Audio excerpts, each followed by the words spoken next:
What's up, YouTube? It's Kevin Wells, your bald-headed agent. That's a whole nother channel that I have. But also, like I mentioned, I've done counseling for years. I've worked in the public sector for the most part.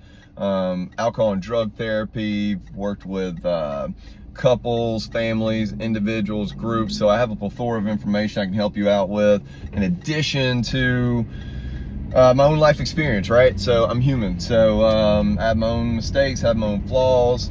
Had a 8-year marriage that unfortunately didn't work out, but learned a lot from it, and learned not just from that, but teaching clients and learning new skills, learning new materials that help both clients and myself out, right? So I want to just kind of pour that into you, because if there's something, if you really want to see your relationship flourish, there's so many different things you can do, right? But then there's what you can do, but then there's the why behind what you can do. But I really like to focus on prescription medication, is what we call it, or prescription knowledge, which basically is applicable things you can do every single day to help you in your relationship. So I'm going to kind of preface what I'm about to say, but so long story short is, what we do as human beings is we're always on the defense. Like, that's the way your brain's designed. It is designed to defend itself. It is designed to keep self safe, right?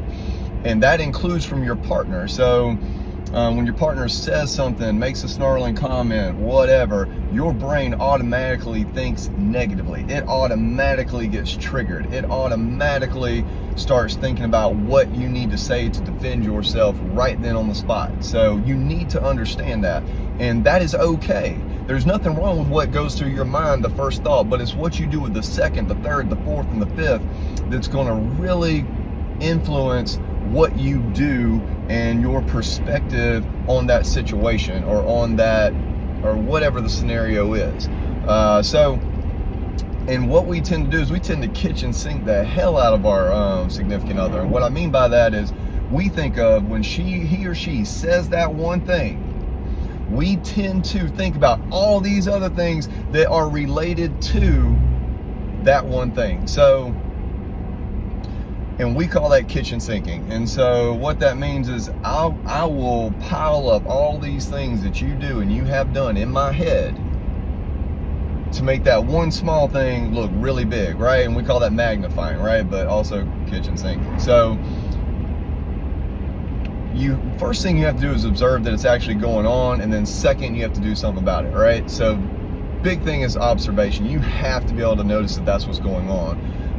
And then second is, you gotta kill those defenses that your body is already putting out, and that's a whole nother talk. But for now, one little skill set that I want you to have in this little 4 or 5 minute clip is one thing that you can start working on today. And I know it, and depending on where your relationship's at, this may be a little challenging, but if you can start this now, it's going to help. And I would encourage you to have this conversation with your significant other as well.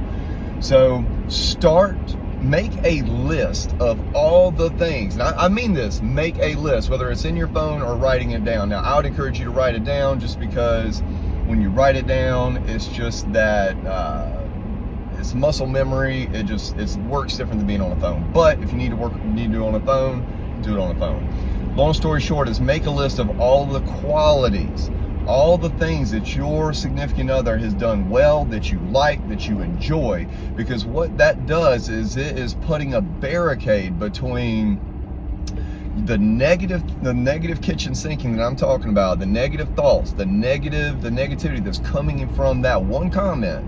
And it will help create a barrier between that, because that's what's going to be more on your mind in the forefront, and it's going to help catch some of those not so good things, right? So again, and when you're reminding yourself of all these things the person does have, it's going to de-escalate what your body's feeling and what you're experiencing. So your emotion's going to de-escalate. So that means your response is going to de-escalate. And that's what we want, right? We're all going to have arguments. We're all going to have disagreements. We're all going to have a bad day, so to say. And it's not about us having that, but it's about how we handle it. And this is one way to do that. So I really want to encourage you, if you haven't made a list of the positive qualities or all the great qualities of your significant other. Start that today, and I promise it's going to help you. Hope this helps.